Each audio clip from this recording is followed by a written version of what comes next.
السلام عليكم ورحمة الله وبركاته.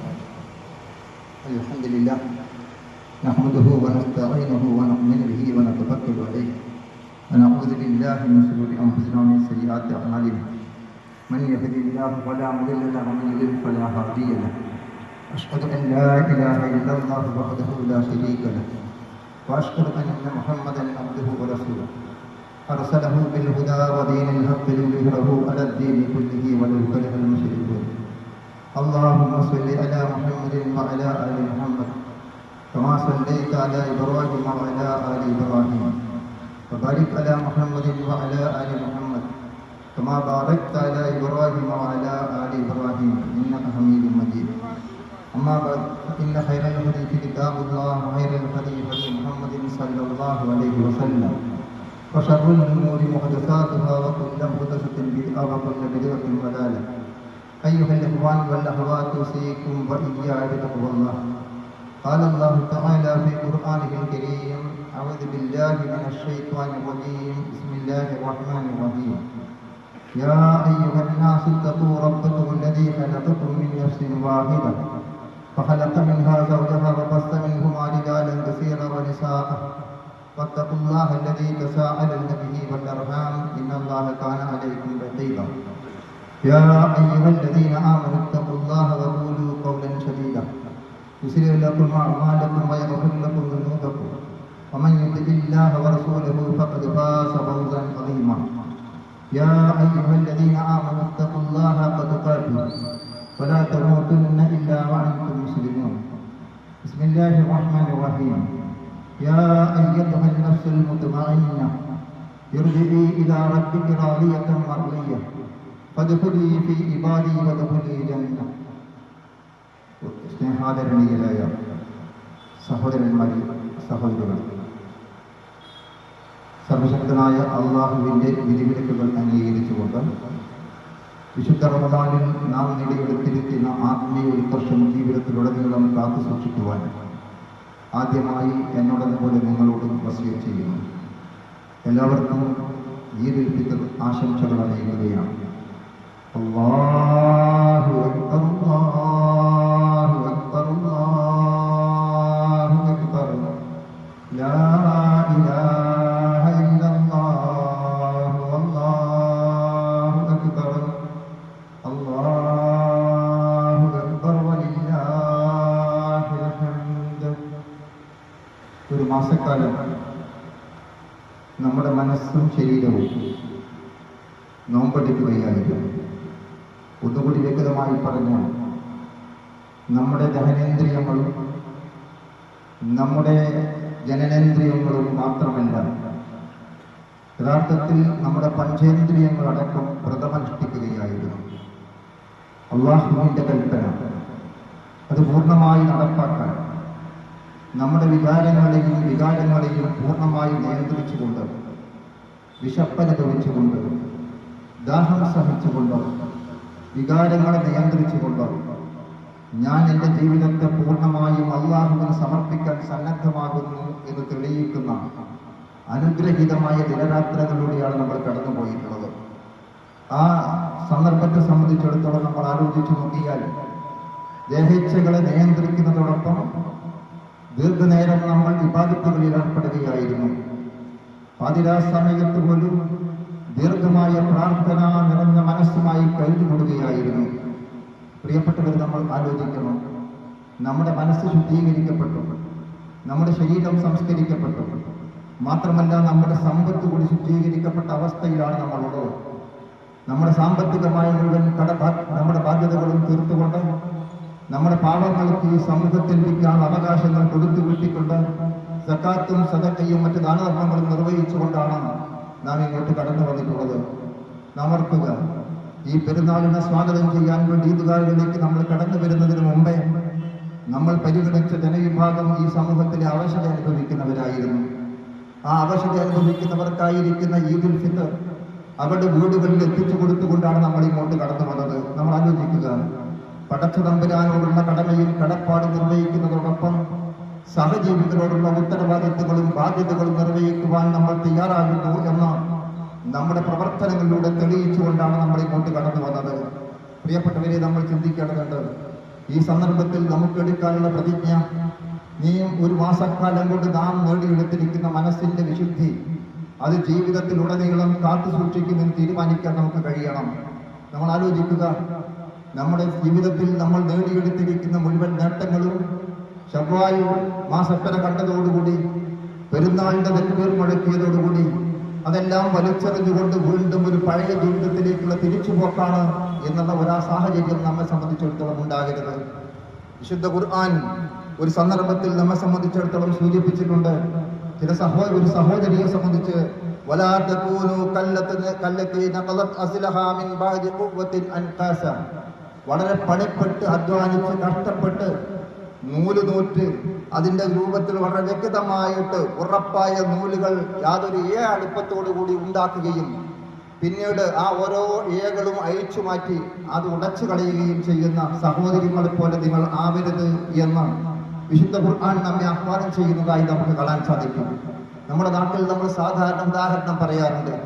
വലിയ ഭാരിച്ച കല്ല് കഷ്ടപ്പെട്ട് പ്രയാസപ്പെട്ട് ഒരു മലയുടെ മുകളിലേക്ക് കയറ്റിക്കൊണ്ടുപോയി അവിടെ എത്തി ആ കല്ല് ഉരുട്ടി താഴോട്ടിട്ടതിനു ശേഷം കൈകൊട്ടിച്ചിരിക്കുന്ന ധാരാളത്ത് ഭ്രാന്തനെ സംബന്ധിച്ചിടത്തോളം നമ്മൾ പറയാറുണ്ട്.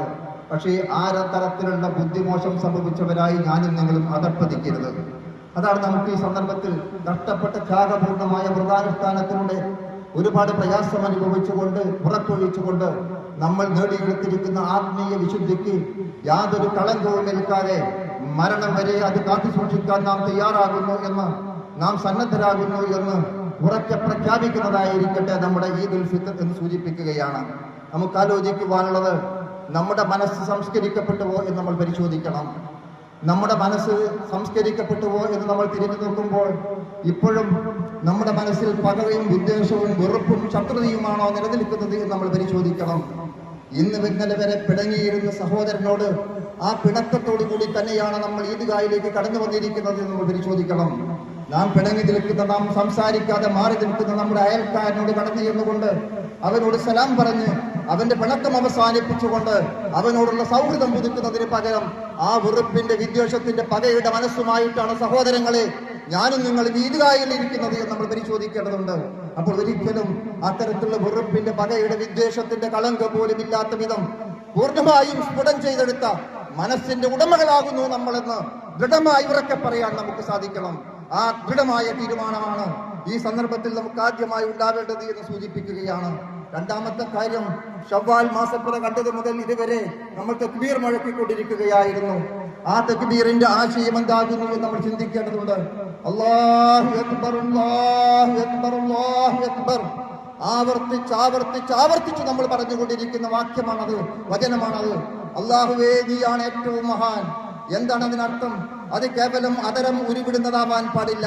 മറിച്ച് നമ്മുടെ മനസ്സിന്റെ അഗാധ തലങ്ങളിൽ നിന്ന്, നമ്മുടെ മനസ്സിന്റെ ആഴങ്ങളിൽ നിന്ന് ആ തക്ബീറിന്റെ സന്ദേശം ഏറ്റെടുക്കാൻ നമ്മൾ തയ്യാറുണ്ടോ എന്ന് സ്വന്തം മനസ്സാക്ഷിയോട് ചോദിക്കാൻ നമുക്ക് സാധിക്കേണ്ടതുണ്ട്. അവിടെയാണ് നമുക്ക് വിജയിക്കാൻ സാധിക്കുന്നത്. എന്താണ് ആ തക്ബീറിന്റെ അർത്ഥം? ഈ ലോകത്തുള്ള ഒന്നും എനിക്ക് വലുതല്ല. സർവശക്തനായ, സർവേശ്വരനായ, ജഗന്നിയന്താവായ, പടച്ചതമ്പുരാനായ, ഏകനായ അല്ലാഹുവല്ലാതെ മറ്റൊന്നിനെയും നാം വലുതായി കാണുന്നില്ല. അവന്റെ മഹത്വപ്പെടുത്തുവാൻ, അവന്റെ വലുപ്പം മനസ്സിലാക്കുവാൻ ബാക്കിയെല്ലാം തന്നെ അവന്റെ സൃഷ്ടികളാണ് എന്ന് തിരിച്ചറിഞ്ഞുകൊണ്ട് ആ ഉത്തമമായ ബോധ്യത്തോടുകൂടി അവന്റെ മുമ്പിൽ തലമുടിക്കുവാൻ, അവന്റെ മുമ്പിൽ എന്റെ ജീവിതത്തെ സമർപ്പിക്കുവാൻ ഞാൻ തയ്യാറാകുന്നു എന്ന പ്രഖ്യാപനമാണ് യഥാർത്ഥത്തിൽ ആ തക്ബീറിലൂടെ നമ്മൾ മുഴക്കുന്നത് എന്ന് തിരിച്ചറിയാൻ നമുക്ക് സാധിക്കണം. അപ്പോൾ നമ്മൾ ആലോചിക്കേണ്ടത് നമ്മുടെ മനസ്സിന്റെ അഗാധ തലങ്ങളിൽ നിന്ന് നിർഗളിക്കുന്നതായിരിക്കണം ആ തക്ബീർ എന്ന് മാത്രം സൂചിപ്പിക്കുകയാണ്. നമ്മൾ ആലോചിച്ചു നോക്കൂ സഹോദരങ്ങളെ, ഖലീലുല്ലാഹി ഇബ്രാഹിം നബി അലൈഹി സ്വലാമിന്റെ ചരിത്രം നമുക്കറിയാം. ആ ഇബ്രാഹിം അലൈഹിസ്സലാം നമ്രൂദ് എന്ന സ്വേച്ഛാധിപതിയായ, ധിക്കാരിയായ ഭരണാധികാരിയുടെ മുമ്പിൽ കടന്നു എന്നുകൊണ്ടാണ് ആ തക്ബീർ മുഴക്കിയിട്ടുള്ളത്. അതിന്റെ ഫലം നമുക്ക് കാണാൻ സാധിച്ചിട്ടുണ്ട്. ആ നമ്രൂദ് എന്ന ഭരണാധികാരി ഈ തക്ബീറിന് മുമ്പിൽ ഇബ്രാഹിം നബി അലൈഹി സ്വലാമിന്റെ ധീരമായ തന്റെ ഇടത്തോടു കൂടിയുള്ള ആദർശ പ്രഖ്യാപനത്തിന്റെ മുമ്പിൽ അവിടെ വിറകൊണ്ട ചരിത്രമാണ് നമുക്ക് അവിടെ വായിക്കാൻ സാധിച്ചത്. അത് നമ്മൾ മനസ്സിലാക്കണം. മൂസാ നബി അലൈഹി സ്വലാമിന്റെ ചരിത്രം നമ്മൾ പരിശോധിച്ചു നോക്കൂ. ഫിർഔന്റെ മുമ്പിലേക്കാണ് അദ്ദേഹം കടന്നു വന്നത്. ആ ഫിർഔന്റെ മുമ്പിൽ മുഴക്കിയ മുദ്രാവാക്യമാണ്. നമ്മൾ ആലോചിച്ചു നോക്കണം. എന്റെ മുമ്പിൽ പ്രതിസന്ധി മാത്രമാണ് ഉണ്ടായിരുന്നത്. മുമ്പിലേക്ക് കടന്നുപോയാൽ കടലും പിന്നിലേക്ക് കടന്നുപോയാൽ ശത്രു സൈന്യവും മാത്രം നിലനിൽക്കുമ്പോൾ രക്ഷപ്പെടാൻ യാതൊരു പഴിയും മാർഗവും ഇല്ലാത്ത സന്ദർഭത്തിൽ പൂർണ്ണമായും ഹസ്ബുനല്ലാഹ്, നമുക്ക് അല്ലാഹു മതി എന്ന ദൃഢമായ തീരുമാനത്തോടുകൂടി മുന്നോട്ട് പോയപ്പോൾ ആ ജലം നിറഞ്ഞു നിൽക്കുന്ന ആ കടൽ പോലും മാറി നിൽക്കുകയും അതിലൂടെ സുന്ദരമായി മൂസാ നബി അലൈഹി ഇസ്ലാം രക്ഷപ്പെട്ടു പോവുകയും ഫിർഔനും കൂട്ടരും മുക്കി നശിപ്പിക്കപ്പെടുകയും ചരിത്രമാണ് ആ തക്ബീറിൽ നമുക്ക് വായിക്കാൻ കഴിയുന്നത്. പ്രവാചകൻ സല്ലല്ലാഹു അലൈഹി വസല്ലം തിരുമേനിയുടെ ചരിത്രം നമ്മൾ പരിശോധിച്ചു നോക്കൂ. അബൂജഹലിന്റെ മുമ്പിലാണ് അദ്ദേഹം ഈ പ്രഖ്യാപനം നടത്തിയത്. മക്കയിലെ മുശ്രിക്കുകളുടെ മുമ്പിലാണ് അദ്ദേഹം ഈ പ്രഖ്യാപനം നടത്തിയത്. അള്ളാഹുവിനെ വലുതായി കാണാൻ സാധിച്ചപ്പോൾ വറബ്ബക ഫകബ്ബിർ വസിയാബക ഫതഹ്ഹിർ. നമ്മൾ ആലോചിച്ച് നോക്കുക, മുഹമ്മദ് നീ എഴുന്നേൽക്കൂ, പരസ്യമായ താക്കീത് ചെയ്യൂ, പ്രബോധന പ്രവർത്തനങ്ങളുമായി ഇറങ്ങിത്തിരിക്കൂ എന്ന് ദൈവത്തിന്റെ കൽപ്പന ഉണ്ടായപ്പോൾ അവിടെ ദൈവം കൽപ്പിച്ച കൽപ്പന വറബ്ബക ഫകബ്ബിർ, നീ നിന്റെ റബ്ബിനെ മഹത്വപ്പെടുത്തണം, അവനെ വലുതായി കാണണം. വസിയാബക ഫതഹ്ഹിർ, നിന്റെ വസ്ത്രം ശുദ്ധമായിരിക്കണം. നമ്മൾ ആലോചിച്ച് നോക്കൂ, ദൈവത്തെ മഹത്വപ്പെടുത്തുമ്പോൾ, അവനെ വലുതായി കാണുമ്പോൾ, അവന്റെ മുമ്പിലെല്ലാം നമുക്ക് നിസ്സാരമായി കാണാൻ സാധിക്കുമ്പോൾ ആ മാറ്റമാണ് നമ്മൾ കണ്ടത്. 40-ാമത്തെ വയസ്സിൽ നുബുവത്ത് കിട്ടി, 63-ാമത്തെ വയസ്സിൽ വഫാത്താകുന്നത് വരെ പ്രവാചകന്റെ മുമ്പിൽ പട്ടുമെത്തയായിരുന്നില്ല എന്ന് നമ്മൾ മനസ്സിലാക്കണം. കഷ്ടപ്പാടുകൾ ഉണ്ടായിട്ടുണ്ട്, പ്രയാസങ്ങൾ ഉണ്ടായിട്ടുണ്ട്, പ്രതിസന്ധികൾ ഉണ്ടായിട്ടുണ്ട്, പരീക്ഷണങ്ങൾ ഉണ്ടായിട്ടുണ്ട്, നിരന്തരമായ പരീക്ഷണങ്ങൾ ഉണ്ടായിട്ടുണ്ട്. ഒരു പരീക്ഷണം പോലും ഇല്ലാത്ത ദിവസം പോലും കടന്നു പോയിട്ടില്ല. എന്തിനേറെ നമ്മൾ പരിശോധിച്ചു നോക്കൂ, തന്റെ യഥാർത്ഥത്തിൽ ഉണ്ടായിരുന്ന ജീവന് ഭീഷണി ഉണ്ടാവുകയും നാട്ടിൽ നിന്ന് പുറത്താക്കപ്പെടുകയും ബഹിഷ്കരിക്കപ്പെടുകയും തലക്ക് നൂറുകണക്കിന് ഒട്ടകങ്ങൾ ഇനാം പ്രഖ്യാപിക്കപ്പെടുകയും അങ്ങനെ ഒരുപാട് കഷ്ടപ്പാടുകളും പ്രയാസങ്ങളും ദുരിതങ്ങളും അനുഭവിക്കേണ്ടി വന്നു.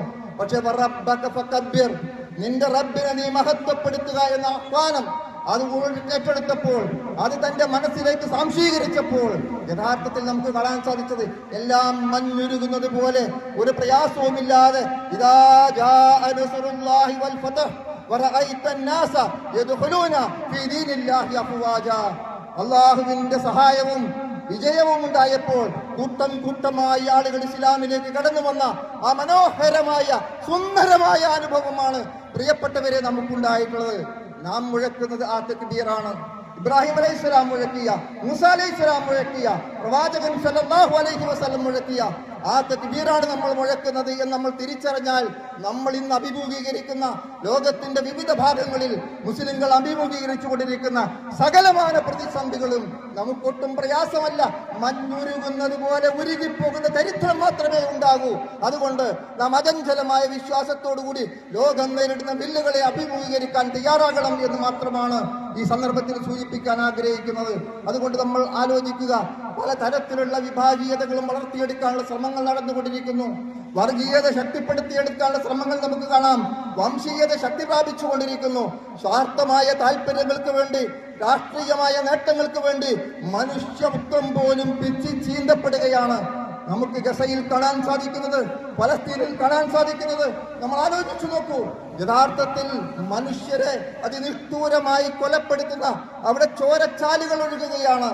നമ്മൾ ഇന്ന് പുതുവസ്ത്രം ധരിച്ചുകൊണ്ടാണ് ഈദ്ഗാഹുകളിലേക്ക് കടന്നു വന്നതെങ്കിൽ അവയുടെ സഹോദരങ്ങൾ കഫൻ പുടവകളാണ് പുതുവസ്ത്രമായി അണിയുന്നത് എന്ന് മനസ്സിലാക്കാൻ നമുക്ക് സാധിക്കണം. സഹോദരങ്ങളെ, നമ്മൾ ഇന്ന് സുഗന്ധം ഉപയോഗിച്ചുകൊണ്ടാണ് ഇങ്ങോട്ട് കടന്നു വന്നതെങ്കിൽ ചോരയുടെ മുഖവുമായിട്ടാണ് അവിടുത്തെ സഹോദരങ്ങൾ ഈ പെരുന്നാൾ ആഘോഷിച്ചു കൊണ്ടിരിക്കുന്നത് എന്ന് തിരിച്ചറിയാൻ നമുക്ക് സാധിക്കണം. നമ്മളിൽ നിന്ന് മൈലാഞ്ചി കൊണ്ട് നമ്മുടെ കൈകൾ മനോഹരമാക്കുമ്പോൾ അവിടെയുള്ള സഹോദരങ്ങൾ രക്തം കൊണ്ട് വർണ്ണാഭം നടത്തുകയാണ് എന്ന് തിരിച്ചറിയാൻ നമുക്ക് സാധിക്കണം. അപ്പോൾ നമ്മുടെ ബാധ്യത വർദ്ധിക്കുകയാണ്. അവരോട് യഥാർത്ഥത്തിൽ ഐക്യദാർഢ്യം പ്രഖ്യാപിക്കുവാൻ, അവർക്ക് വേണ്ടി ആത്മാർത്ഥമായി പ്രാർത്ഥിക്കുവാൻ, ശാന്തമായ സമാധാനപരമായ അന്തരീക്ഷത്തിൽ ലോകത്തെവിടെയുള്ള മുഴുവൻ ആളുകൾക്കും ജീവിക്കുവാനുള്ള ശാന്തിയുടെ സമാധാനത്തിന്റെ സന്ദേശമാണ് ഈ സന്ദർഭത്തിൽ നമുക്ക് നൽകാനുള്ളത് എന്ന് പ്രത്യേകമായി സൂചിപ്പിക്കുകയാണ്. അതുകൊണ്ട് മനുഷ്യത്വമുള്ള മുഴുവൻ മനുഷ്യരുടെയും കൂട്ടായ്മയാണ് ഇവിടെ രൂപപ്പെടേണ്ടത്. ഏതെങ്കിലും ഒരു വിഭാഗത്തിൻ്റെതല്ല, ഒരു സമൂഹത്തിൻ്റെതല്ല, ഒരു ജാതിയുടേതല്ല, ഒരു മതക്കാരുടേതല്ല. മനുഷ്യത്വമാണ് ഇവിടെ ചോദ്യം ചെയ്യപ്പെടുന്നത്. മനുഷ്യന് മനുഷ്യനായി ജീവിക്കാൻ സാധിക്കണം. അവൻ പിറന്ന വീട്ടിൽ അവൻ്റെതായ അഭിമാനത്തോടു കൂടി അവന്റെ അഭിമാനം കാത്തു സൂക്ഷിച്ചുകൊണ്ട് ജീവിക്കാനുള്ള അവസരമുണ്ടാകണം. അതുകൊണ്ട് നമുക്ക് യഥാർത്ഥത്തിൽ ആ മൃഗീയതയെപ്പോലും രചിപ്പിക്കുന്ന തരത്തിലുള്ള പ്രവർത്തനങ്ങൾ നടന്നുകൊണ്ടിരിക്കുമ്പോൾ അവിടെ യഥാർത്ഥത്തിൽ നമുക്ക് ആത്മാർത്ഥമായ നിരന്തരമായ പ്രാർത്ഥന, റമദാനിൽ 1 മാസക്കാലം നമ്മൾ തുടർന്നുകൊണ്ടിരിക്കുന്ന പ്രാർത്ഥന, അത് അവസാനിപ്പിക്കാൻ സമയമായിട്ടില്ല. ഇനിയും തുടർന്നുകൊണ്ടേയിരിക്കുക. അള്ളാഹുവിന്റെ സഹായമുണ്ടാകുമെന്ന പ്രതീക്ഷ. അലാ ബിനസ്രില്ലാഹി ഖരീബ്, അള്ളാഹുവിന്റെ സഹായം ഏറെ സമീപസ്ഥമാകുന്നു എന്നുള്ള ആ ഒരു സന്തോഷമായിരിക്കും നമുക്കുണ്ടാവേണ്ടത് എന്ന് മാത്രം സൂചിപ്പിക്കുകയാണ്. നമ്മൾ ആലോചിച്ച് നോക്കൂ, കാലഘട്ടം നമ്മോട് ആവശ്യപ്പെടുന്ന ഒരുപാട് പ്രയാസങ്ങളുണ്ട്. റമദാനിന്റെ തൊട്ടു മുമ്പുള്ള ദിവസങ്ങളിൽ ഏതാനും മാസങ്ങൾ നമ്മൾ കേട്ടുകൊണ്ടിരിക്കുന്ന വാർത്തകൾ എന്താണ്, വർത്തമാനങ്ങൾ എന്താണ്? നമുക്ക് യഥാർത്ഥത്തിൽ ഓർക്കാൻ കഴിയാത്ത വാർത്തകളാണ്. സ്വന്തം ഉമ്മയെ കഴുത്തറത്തുവന്ന വാർത്തകളാണ് നമ്മൾ വായിച്ചത്. സ്വന്തം കുടുംബത്തിലെ ഏറ്റവും പ്രിയപ്പെട്ട 5 ആളുകളെ തലക്കടിച്ചു വന്ന വാർത്തകളാണ് നമുക്ക് സാധിക്കുന്നത്. തന്നോടൊപ്പം പഠിക്കുന്ന സഹപാഠിയെ ആളുകൾ കൂട്ടമായി ചേർന്നുകൊണ്ട് തലയടിച്ച് പരിക്കേൽപ്പിച്ചുകൊണ്ട് ദാരുണമായി കൊലപ്പെടുത്തിയ ചരിത്രമാണ് നമ്മൾ വായിച്ചത്. തന്റെ കലാലയത്തിലേക്ക് കടന്നു വന്നിരിക്കുന്ന ജൂനിയർ വിദ്യാർത്ഥികളെ മൃഗീയമായ റേഡ് ചെയ്ത വാർത്തകളാണ് നമുക്ക് വായിക്കാൻ സാധിച്ചത്. ഞാൻ വിശദീകരിക്കേണ്ടതില്ല. എവിടെ എത്തി നിൽക്കുന്നു മനുഷ്യത്വം എന്നാണ് നമ്മൾ പരിശോധിക്കേണ്ടത്. നമ്മുടെ ബാധ്യത എന്താകുന്നു എന്ന് നമ്മൾ ആലോചിക്കണം. ഇവിടെ ആദ്യമായി ഞാൻ സൂചിപ്പിക്കാൻ ആഗ്രഹിക്കുന്നത് ബഹുമാന്യരായ എൻ്റെ മുതിർന്നവരോടാണ്. പ്രിയപ്പെട്ടവരെ, നമ്മൾ ആലോചിക്കുക, നമ്മൾ നമ്മുടെ ഉത്തരവാദിത്വം നിർവഹിച്ചിട്ടുണ്ടോ? നമ്മുടെ കുട്ടികൾ പിഴച്ചുപോയി. പുതിയ തലമുറ ന്യൂസ് എന്നൊക്കെ പറഞ്ഞുകൊണ്ട് അവരെ അവഗണിക്കുന്നു. പക്ഷേ സ്നേഹത്തോടു കൂടി അവരെ ചേർത്ത് പിടിക്കാൻ എനിക്കും നിങ്ങൾക്കും സാധിച്ചിട്ടുണ്ടോ? ആ കുട്ടികൾ പറയുന്ന വാക്കുകൾ നിങ്ങൾ കേട്ടിട്ടുണ്ടോ? എന്താണ് അവർ പറയുന്നത്? എനിക്ക് വീട്ടിൽ നിന്ന് സ്നേഹം ലഭിച്ചില്ല, എൻ്റെ കുടുംബക്കാരിൽ നിന്നും സുഹൃത്തുക്കളിൽ നിന്നും സഹോദരങ്ങളിൽ നിന്നും സ്നേഹം അനുഭവിക്കാൻ സാധിച്ചില്ല. പ്രിയപ്പെട്ടവരെ, അത്തരത്തിലുള്ള ഒരവസ്ഥാവിശേഷം നമുക്കിനി ഒരിക്കലും ഉണ്ടാവരുത്.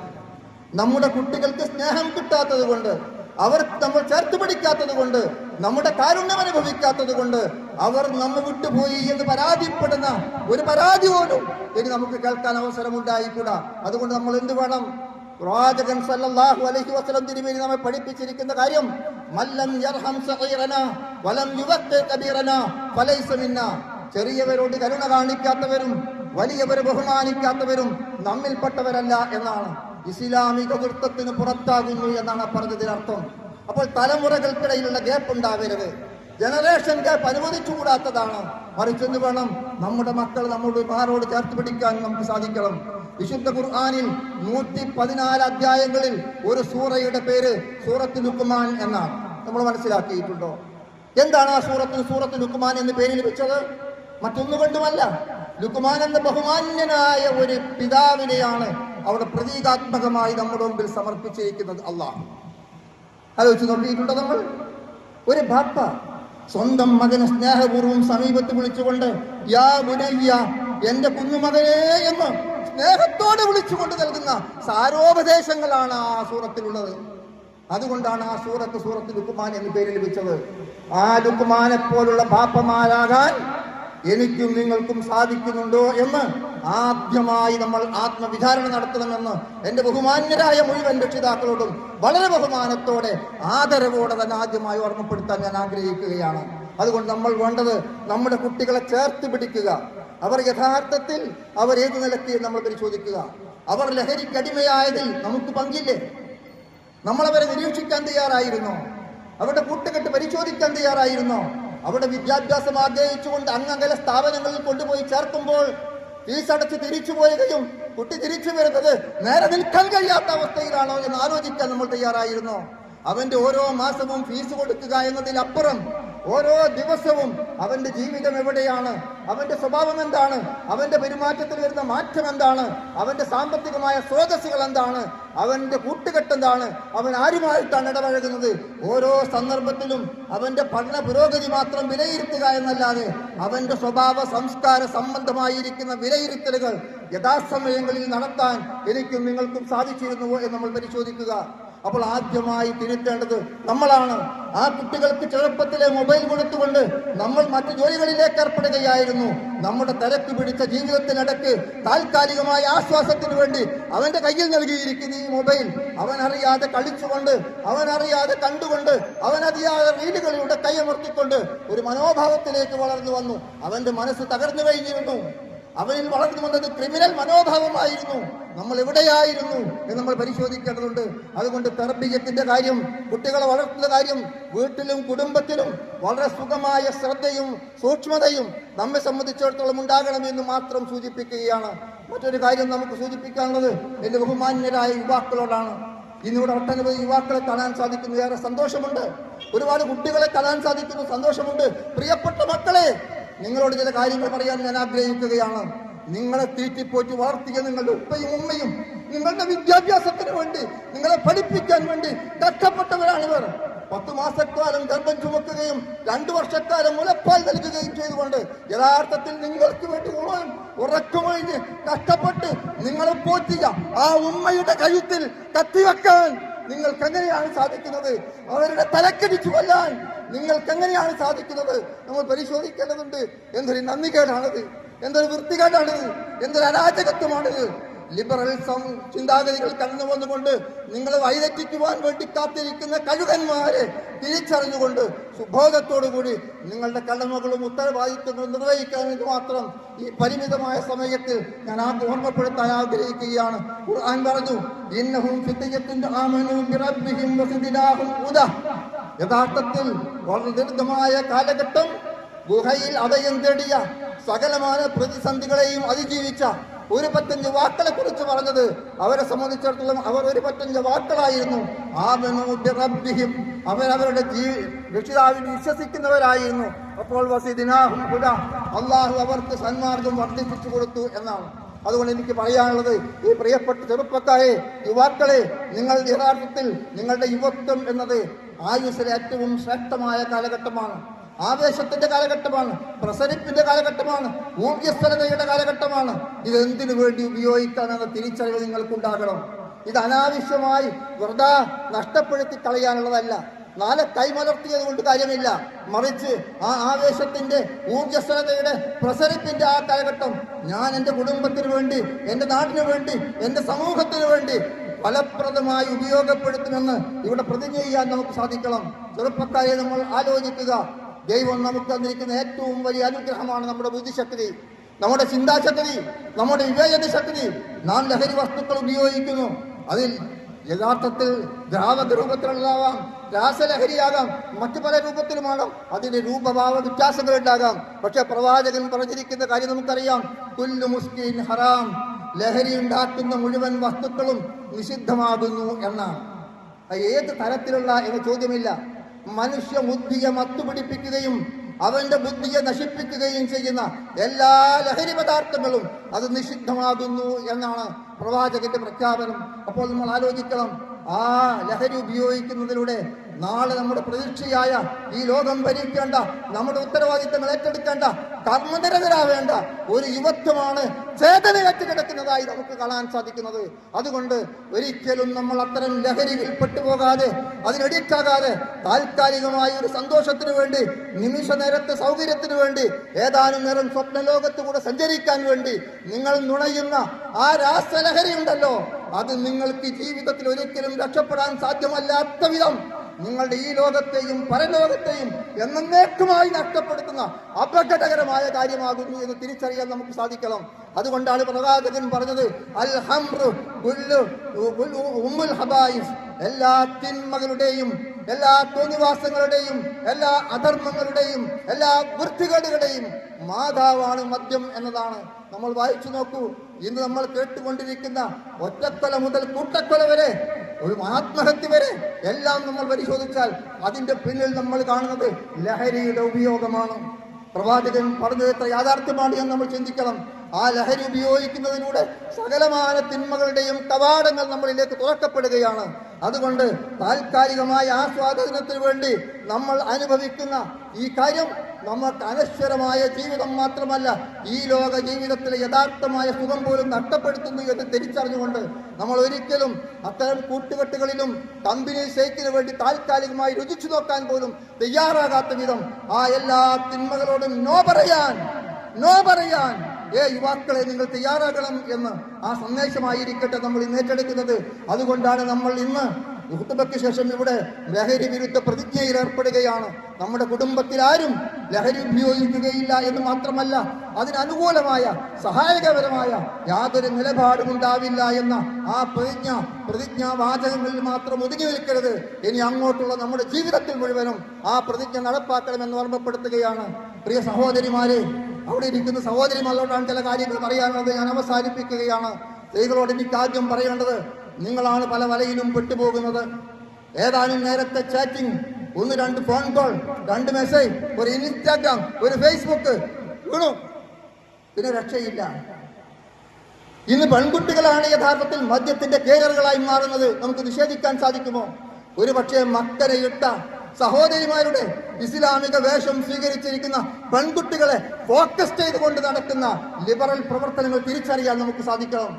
ഈ കാലം മുഴുവനും ഒട്ടനവധി വാർത്തകളും വർത്തമാനങ്ങളും നമ്മൾ കേട്ടുകൊണ്ടിരുന്നിട്ടും ഇനിയും നമ്മൾ ഉറക്കം നടിക്കുകയാണോ? നമ്മളെന്താ മനസ്സിലാക്കിയത്? സ്ത്രീക്ക് ജീവിക്കാൻ അവകാശം നൽകിയ മതം ഇസ്ലാമാണ്. ഒരു പെൺകുട്ടി ജനിച്ചാൽ അപമാനമായി കാണുകയും ജീവനോടെ ആ പെൺകുട്ടിയെ കുഴിച്ചുമൂടുകയും ചെയ്ത കാലഘട്ടത്തിലാണ് ഇസ്ലാം സമാഗതമായത്, വിശുദ്ധ ഖുർആൻ അവതീർണമായത്. ആ നിരപരാധികളായ പെൺകിടാങ്ങൾ എന്തിനു വേണ്ടിയാണ് കൊല ചെയ്യപ്പെട്ടത് എന്ന് ചോദിക്കപ്പെടും എന്ന് പറഞ്ഞുകൊണ്ടാണ് ഖുർആൻ ആ കാര്യം നമ്മുടെ ശ്രദ്ധയിലേക്ക് കൊണ്ടുവരുന്നത്. ഇപ്പോൾ സ്ത്രീ സ്വാതന്ത്ര്യത്തിന്റെ പേരിൽ, ലിംഗസമത്വത്തിന്റെ പേരിൽ ആരെങ്കിലും നിങ്ങൾ വലയിലാക്കാൻ വേണ്ടി ശ്രമിക്കുന്നുവെങ്കിൽ അവരോട് പറയാൻ, ഇസ്ലാം ഞങ്ങൾക്ക് സുരക്ഷിതത്വമാണ്, ഇസ്ലാം ഞങ്ങൾക്ക് പ്രതീക്ഷയാണ്, ഇസ്ലാം സ്ത്രീകളെ സംരക്ഷിച്ചിട്ടുണ്ട്, ഇസ്ലാം സ്ത്രീകളെ ആദരിക്കുന്നു എന്ന് ധീരമായി മറുപടി പറയാൻ നിങ്ങൾ വളരണം എന്ന് മാത്രം സൂചിപ്പിക്കുകയാണ്. നമ്മൾ ആലോചിച്ച് നോക്കൂ, ജീവിക്കാൻ അവകാശം നൽകുക മാത്രമല്ല, ഒരു നയാ പൈസയുടെ സാമ്പത്തിക ബാധ്യത നിങ്ങൾ ഇസ്ലാം ഏൽപ്പിച്ചിട്ടില്ല. ഒരു നയാ പൈസയുടെ സാമ്പത്തിക ബാധ്യത, ഒരു കുടുംബത്തെ പോറ്റേണ്ട മുഴുവൻ ഉത്തരവാദിത്വവും കുടുംബനാഥനെയാണ് ഏൽപ്പിച്ചു കൊടുത്തത്. എന്നിട്ടും അർഹമായ അനന്തരാവകാശം നിങ്ങൾക്ക് വകവെച്ച് തന്ന മതമാണ് ഇസ്ലാം. നമ്മൾ ആലോചിക്കണം. അതുപോലെ തന്നെ നമ്മൾ പരിശോധിച്ച് നോക്കിയാൽ, നിങ്ങളെ സ്ത്രീകളെ സംബന്ധിച്ചിടത്തോളം ലിംഗസമത്വം എന്ന് പറയുമ്പോൾ നമ്മൾ ആലോചിക്കണം, ശാരീരികമായ വൈവിധ്യങ്ങൾ നമുക്ക് നിഷേധിക്കാൻ കഴിയുമോ? ബുദ്ധിപരമായ വൈവിധ്യങ്ങളെ നമുക്ക് നിഷേധിക്കാൻ കഴിയുമോ? മാനസികമായ വൈവിധ്യങ്ങളെ നമുക്ക് നിഷേധിക്കാൻ കഴിയുമോ? അതൊന്നും നമുക്ക് നിഷേധിക്കാൻ സാധ്യമല്ല എങ്കിൽ ലിംഗസമത്വം എന്നതല്ല, ലിംഗനീതിയാണ് ഇവിടെ നടപ്പാക്കപ്പെടേണ്ടത്. അതുകൊണ്ട് ആ ലിംഗനീതി അത് ഇസ്ലാം അംഗീകരിക്കുന്നു. ആ സ്ത്രീ പുരുഷ വ്യത്യാസങ്ങൾ അംഗീകരിക്കേണ്ട രൂപത്തിൽ അംഗീകരിക്കുകയും ഉൾക്കൊള്ളേണ്ട രൂപത്തിൽ ഉൾക്കൊള്ളുകയും ചെയ്തുകൊണ്ട് നമുക്ക് അവിടെ നൽകിയിരിക്കുന്ന കാര്യം കാണാൻ സാധിക്കും.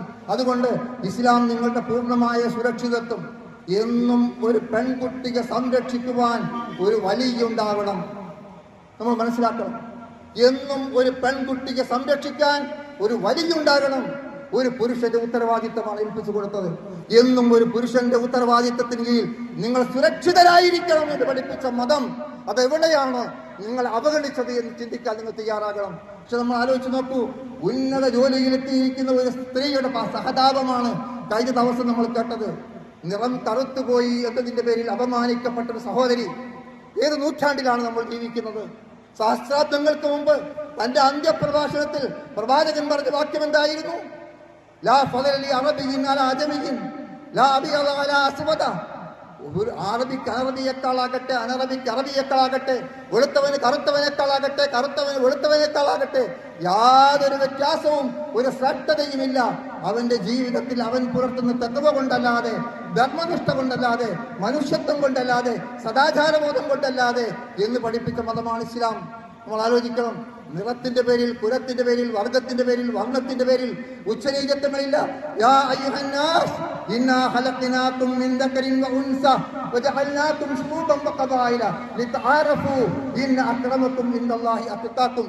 നിങ്ങളെ കുടുംബങ്ങളും ഗോത്രങ്ങളും വർഗ്ഗങ്ങളുമാക്കി വേർതിരിച്ചത് പരസ്പരം തിരിച്ചറിയാൻ വേണ്ടി മാത്രമാണ്. ജന്മം കൊണ്ട്, കുലം കൊണ്ട്, തറവാട് കൊണ്ട്, ദേശം കൊണ്ട്, ഭാഷ കൊണ്ട്, വർഗം കൊണ്ട്, വർണ്ണം കൊണ്ട് ആർക്കടയിലും ഔന്നത്വമോ അധമത്വമോ കൽപ്പിക്കാൻ സാധ്യമല്ലാത്ത വിധം കുല്ലുക്കും മിൻ ആദം ആദം മിൻ തുറാബ് എല്ലാവരും ആദമിൽ നിന്നാണ്, ആദം മണ്ണിൽ നിന്നാണ് എന്ന മഹത്തായ സന്ദേശമാണ് ലോകത്തിന് മുമ്പിൽ ഇസ്ലാം ഉയർത്തിപ്പിടിക്കുന്നത്. ആ സാഹോദര്യത്തിന്റെ സ്നേഹത്തിന്റെ സന്ദേശം നിങ്ങൾ ഏറ്റെടുക്കണം എന്ന് മാത്രമാണ് സൂചിപ്പിക്കാൻ ആഗ്രഹിക്കുന്നത്. സഹോദരങ്ങളെ, ഈ പെരുന്നാൾ സൗഹൃദത്തിൻ്റെതായിരിക്കണം. നമ്മൾ ഈ സന്ദർഭത്തിൽ യഥാർത്ഥത്തിൽ ആ സൗഹൃദത്തെക്കുറിച്ച് ആലോചിക്കുക. ആ സന്ദർഭത്തിൽ നമുക്ക് കാണാൻ സാധിക്കുന്നത് എന്താണ്? ആ സൗഹൃദം ശക്തിപ്പെടുത്താൻ ആവശ്യമായ ബന്ധങ്ങളെ നമ്മൾ സുദൃഢമാക്കി മാറ്റണം. പെരുന്നാൾ ദിവസം നമ്മൾ ഒരു വഴിയിലൂടെ കടന്നു വരികയും മറ്റൊരു വഴിയിലൂടെ തിരിച്ചു പോവുകയും ചെയ്യണം എന്ന് പ്രവാചകൻ പറഞ്ഞതുകൊണ്ടാണ് നമ്മുടെ കുടുംബത്തോടൊപ്പം പെരുന്നാൾ ആഘോഷിക്കാൻ നമുക്ക് സാധിക്കണം. ബന്ധങ്ങൾ ഊട്ടിയുറപ്പിക്കുവാൻ, അയൽപക്ക സാമൂഹ്യ സൗഹൃദ ബന്ധങ്ങൾ ശക്തമാക്കുവാൻ, പ്രത്യേകിച്ചും മറ്റ് മതസ്ഥരോടുള്ള ബന്ധം അത് നമ്മൾ പരിശോധിക്കേണ്ടതാണ്. അത് ഏറ്റവും ശക്തമായ നിലയിൽ തുടരാൻ നമുക്ക് സാധിക്കണം എന്ന് ഇവിടെ സൂചിപ്പിക്കാൻ ആഗ്രഹിക്കുകയാണ്. ജാതിയുടെയോ മതത്തിന്റെയോ വർഗത്തിന്റെയോ വർണ്ണത്തിന്റെയോ വ്യത്യാസമില്ലാതെ മനുഷ്യനെ മനുഷ്യനായി കാണാൻ പഠിപ്പിച്ച മതമാണ് ഇസ്ലാം. അതുകൊണ്ട് തന്നെ നമ്മൾ മനസ്സിലാക്കണം, ന്യൂനപക്ഷങ്ങളെ ഭിന്നിപ്പിക്കുവാനും അതിലൂടെ അവരെ പ്രകോപിപ്പിക്കുവാനും എല്ലാമുള്ള ശ്രമങ്ങൾ നടന്നുകൊണ്ടിരിക്കുമ്പോൾ അത് തിരിച്ചറിഞ്ഞുകൊണ്ട് വിവരക്കേടുകളിൽ നമ്മൾ വിട്ടുപോകാൻ പാടില്ല. അങ്ങേ അറ്റത്തെ സൂക്ഷ്മതയുണ്ടാകണം, കൃത്യമായ ജാഗ്രതയുണ്ടാകണം, മുഴുവൻ ജനങ്ങളുടെയും കൂട്ടായ്മയുണ്ടാകണം. ആ നിലക്ക് നമ്മൾ ആ സൗഹൃദ പെരുന്നാളാക്കി ഈ മാറ്റിയെടുക്കാൻ, ന്യൂനപക്ഷങ്ങളെ ഭിന്നിപ്പിക്കുന്നതിന് പകരം നമ്മൾ ഒന്നാണ് എന്ന്, മനുഷ്യരൊന്നാണ് എന്ന്, മനുഷ്യത്വം നിലനിൽക്കണമെന്ന് ഉറക്കെ പ്രഖ്യാപിക്കാൻ നമുക്ക് സാധിക്കേണ്ടതുണ്ട്. പ്രിയപ്പെട്ടവരെ, നമുക്കറിയാം, ഒരു വിശ്വാസിയെ സംബന്ധിച്ചിടത്തോളം അവൻ സ്വന്തം മനസ്സറിഞ്ഞുകൊണ്ട് തന്റെ സമ്പത്തിൽ നിന്ന് ഒരു വിഹിതം മാറ്റിവെക്കുന്നതാണ് വഖഫ്. അതെന്തിനു വേണ്ടിയാണ്? ഞാൻ മരിച്ച് കാലങ്ങൾ കഴിഞ്ഞു പോയാലും നൂറ്റാണ്ടുകളും സഹസ്രാബ്ദങ്ങളും പിന്നിട്ടാലും അതിന്റെ ചെലവിൽ ഇവിടെ നടന്നുകൊണ്ടിരിക്കുന്ന സൽപ്രവർത്തനങ്ങളുടെ പ്രതിഫലം എനിക്ക് ലഭിക്കണമെന്ന ആഗ്രഹത്തോടു കൂടിയാണ്. ഉറുപ്പിന്റേതല്ല, വിദ്വേഷത്തിൻ്റെതല്ല, വിഭാഗീയതയുടേതല്ല, സങ്കുചിതത്വത്തിൻ്റെതല്ല, വർഗീയതയുടേതല്ല, മറിച്ച് മരണശേഷം കാലാകാലവും എനിക്ക് പ്രതിഫലം ലഭിക്കണമെന്ന ആഗ്രഹത്തോടു കൂടി വിശ്വാസി മനസ്സറിഞ്ഞുകൊണ്ട് ആത്മാർത്ഥമായി നൽകുന്ന സംഭാവനയാണ്, ദാനധർമ്മമാണ് യഥാർത്ഥത്തിൽ വഖഫ്. ആ വഖഫ് പോലും കൈകടത്താൻ ശ്രമങ്ങൾ നടന്നുകൊണ്ടിരിക്കുമ്പോൾ നമ്മൾ യഥാർത്ഥത്തിൽ കാര്യങ്ങൾ തിരിച്ചറിയണം. നമ്മൾ യഥാർത്ഥത്തിൽ ജനാധിപത്യ മര്യാദ അനുസരിച്ചുകൊണ്ടുള്ള പ്രതിഷേധ മാർഗങ്ങൾ സ്വീകരിക്കണം. മുസ്ലിങ്ങളുടെയും വിശ്വാസികളുടെയും മാത്രമല്ല, മുഴുവൻ മതേതര വിശ്വാസികളുടെയും കൂട്ടായ്മ സൃഷ്ടിച്ചെടുക്കുവാനും അവരുടെ സഹകരണത്തോടുകൂടി ശക്തമായ പ്രവർത്തനങ്ങളിലൂടെ അത്തരം നിയമനിർമ്മാണങ്ങളെ തടയാൻ നമുക്ക് സാധിക്കണം. അതുകൊണ്ട് ശക്തമായ കൂട്ടായ്മകളെ സൃഷ്ടിച്ചെടുക്കുക എന്ന് മാത്രമാണ് ആ മതേതര കൂട്ടായ്മകൾ. തആവനു അലൽ ബിർരി വത്തഖ്വ വലാ തആവനു അലൽ ഇസ്മി വൽ ഉദ്വാൻ. നന്മയുടെയും പുണ്യത്തിന്റെയും മാർഗത്തിൽ നിങ്ങൾ സഹകരിക്കുക, പാപത്തിന്റെയും അതുപോലെ തന്നെ കുറ്റങ്ങളുടെയും കാര്യത്തിൽ നിങ്ങൾ സഹകരിക്കരുത് എന്ന് മാത്രം സൂചിപ്പിച്ചുകൊണ്ട് ഞാൻ അവസാനിപ്പിക്കുകയാണ്. പെരുന്നാൾ നമ്മുടെ സന്തോഷത്തിന്റെ സുദിനമാണ്. ആ നിലക്കൊരു ആഘോഷം എന്ന നിലക്ക് ഇത് നമ്മുടെ ഈദാകുന്നു എന്നാണ് പ്രവാചകൻ പഠിപ്പിച്ചത്. പ്രവാചകന്റെ കാലഘട്ടത്തിൽ അന്ന് പെൺകുട്ടികൾ പാട്ടുപാടിയിരുന്നു എന്ന് നമുക്ക് കാണാൻ സാധിക്കും. അതുപോലെ തന്നെ യുവാക്കൾ പള്ളിമുറ്റത്ത് വന്നുകൊണ്ട് കായിക പ്രകടനങ്ങൾ നടത്തിയത് നമുക്ക് കാണാൻ സാധിക്കും. റസൂലുള്ളാഹിയും ഭാര്യ ആയിഷ റളിയല്ലാഹു അൻഹയും അത്തരം കായിക പ്രകടനങ്ങൾ നോക്കി നിന്നു എന്ന് നമുക്ക് ചരിത്രത്തിൽ വായിക്കാൻ സാധിക്കും. അവിടെയൊക്കെ പ്രവാചകൻ പറഞ്ഞത് ഇത് നമ്മുടെ പെരുന്നാൾ സുദിനമാണ്. ഇവിടെ നമുക്ക് അംഗീകരിക്കപ്പെട്ട അനുവദനീയമായിരിക്കുന്ന ഹലാലായ മാർഗത്തിലൂടെയുള്ള അത്തരത്തിലുള്ള കളികളും വിരോധങ്ങളും ആവാം. പക്ഷെ അതൊരിക്കലും പരിധി വിട്ടുപോകാതെ അങ്ങേയറ്റത്തെ ശ്രദ്ധയും സൂക്ഷ്മതയും ഉണ്ടാകണം എന്ന് മാത്രം സൂചിപ്പിച്ചുകൊണ്ട് ഞാൻ അവസാനിപ്പിക്കുകയാണ്. നമ്മുടെ സമൂഹത്തിൽ കഷ്ടപ്പെടുന്നവരുണ്ട്, രോഗം കൊണ്ട് പ്രയാസപ്പെടുന്നവരുണ്ട്, ദുരിതമനുഭവിക്കുന്നവരുണ്ട്, അനാഥരുണ്ട്, വിധവകളുണ്ട്. ലോകത്തിന്റെ വിവിധ ഭാഗങ്ങളിൽ ശാന്തിയും സമാധാനവും ആഗ്രഹിച്ചുകൊണ്ട് കാത്തിരിക്കുന്നവരുണ്ട്. ഒരു നേരത്തെ ആഹാരത്തിന് വേണ്ടി പോലും വലിച്ചെറിഞ്ഞു കൊടുക്കുന്ന ഹെലികോപ്റ്ററുകളെ കാത്തിരിക്കുന്നവരുണ്ട്. ഇതെല്ലാം മനസ്സിലാക്കിക്കൊണ്ട് നമ്മുടെ ഉത്തരവാദിത്വ ബോധത്തോടുകൂടി മറ്റുള്ളവർക്ക് ആശ്വാസം പകർന്നുകൊണ്ട് മറ്റുള്ളവരോടുള്ള കടമകളും കടപ്പാടുകളും ബാധ്യതകളും ഉത്തരവാദിത്വങ്ങളും നിർവഹിച്ചുകൊണ്ട് മുന്നോട്ട് പോവുക.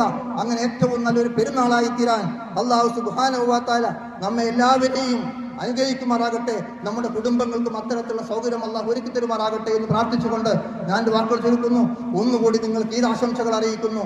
അല്ലാഹു അക്ബർ, അല്ലാഹു അക്ബർ, അല്ലാഹു അക്ബർ, ലാ ഇലാഹ ഇല്ലല്ലാഹു, അല്ലാഹു അക്ബർ, അല്ലാഹു അക്ബർ വലില്ലാഹിൽ ഹംദ്, അല്ലാഹു അക്ബർ, അല്ലാഹു അക്ബർ, അല്ലാഹു അക്ബർ, ലാ ഇലാഹ ഇല്ലല്ലാഹു, അല്ലാഹു അക്ബർ, അല്ലാഹു അക്ബർ വലില്ലാഹിൽ ഹംദ്, അല്ലാഹു അക്ബർ, അല്ലാഹു അക്ബർ, അല്ലാഹു അക്ബർ, ലാ ഇലാഹ ഇല്ലല്ലാഹു, അല്ലാഹു അക്ബർ, അല്ലാഹു അക്ബർ വലില്ലാഹിൽ ഹംദ്.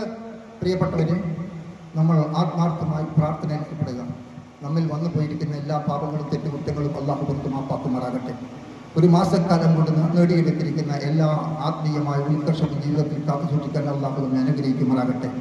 നാം നിരന്തരമായി നിർവഹിച്ചുകൊണ്ടിരുന്ന നമസ്കാരവും നോമ്പും സക്കാത്തും സദക്കയും മറ്റ് ദാനധർമ്മങ്ങളും പുണ്യകർമ്മങ്ങളും അള്ളാഹു സ്വീകരിക്കുന്ന അമലുകളായി, അവൻ സ്വീകാര്യയോഗ്യമായ അമലുകളായി തരും അള്ളാഹു നമ്മെ അനുഗ്രഹിക്കുമാറാകട്ടെ.